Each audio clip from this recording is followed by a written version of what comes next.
Well, it's interesting that you're not, and one thing that marks the campaign's difference, and you can see this in the debates and appearances, is you're not trying necessarily to appeal to people by emphasizing your solidarity with their particular point of view. Which becomes really the unique aspect in where we get the votes. I'll ask people, why, they say, young people, they say, well, the first debate, I knew there was a difference, and I went and looked at your website. And I said, well, what was the difference?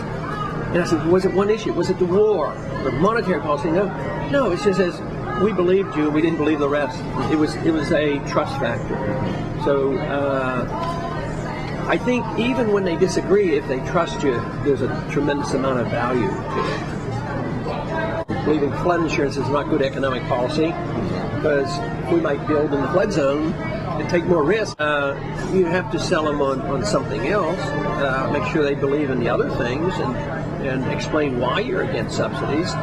And other members of Congress will tell me, I know you're right, but I can't go home and explain things like you do. They just say it's too much trouble, too much work, it's too complicated. They told me that about the Patriot Act. Why are you voting for this? You haven't even read it. They said, well, we just had 9/11 and people want something done. How can you vote against the Patriot Act? So it's sort of a lazy way out for something. Does that mean that Ron Paul doesn't necessarily care about being reelected? That, you just say what you want to say, take the positions you want to take? In some ways it seems that way, but in other ways the election is very, very important because it's the vote of confidence.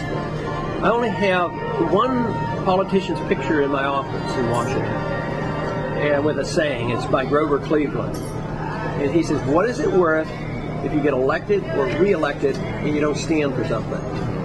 So yes, I want elected and I want re-elected, but I have to stand for something. If the goal was election and re-election, I didn't stand for something, I would find myself very distasteful. I don't want any of that. I don't want to be elected for the purpose of being elected. And I think in many ways that's how most people operate. They like the job first and they're not motivated by the same things that I'm motivated by. But given that by your very nature and your positions and your stands, you're not joining one particular political apparatus or another, then why be elected in the first place? Because you're not really joining to be part of this machine or that part of the machine. Because you're standing by yourself in a lot of respects. Yeah, but because of the bigger picture, of changing the direction of the country and helping people and having sound money, solving the problems of the economy, and the political process is the vehicle. But my goal was, to stick. If I didn't stick to my principles and got reelected, it wouldn't mean anything to me. But my goal was not only to be elected on those principles, to absolutely vote that way, and also to get reelected by doing that after they knew what I was all about, and do my best to have a growing margin. And I've done that pretty well in my district. The margins, when I was going back in '96, I won like 51 to 49, and it was up over 60. And one time I didn't have an opponent. So things have been, I have been able to get that stamp of approval. But the stamp of approval for the views was much more important than me being in office. Matter of fact, it's hard work going back and forth all the time. That's not my personal lifestyle, to be on airplanes all the time and going back and forth and not practicing medicine and being away from home.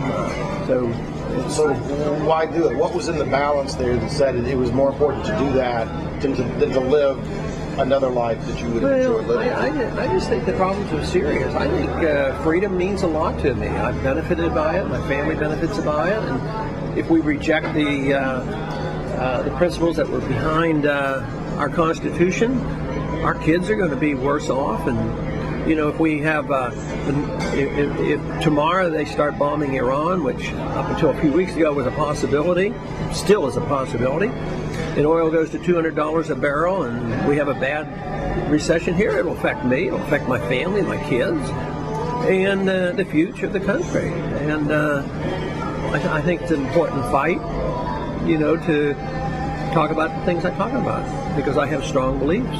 The first time that you were in Congress, what did you basically learn during that tenure? Was it, I mean, of course, President Reagan got there afterwards. Were you ultimately disillusioned by what you found out, what you experienced? Now, people say you even in these recent years, say, weren't you frustrated? Aren't you always frustrated? But no, I'm never frustrated because I don't have high expectations. Matter of fact, the achievements have always been beyond my expectations because I always figure it's going to take more time, it's going to take a while, I'll contribute a little bit, leave a record, and maybe somebody will pay attention to it.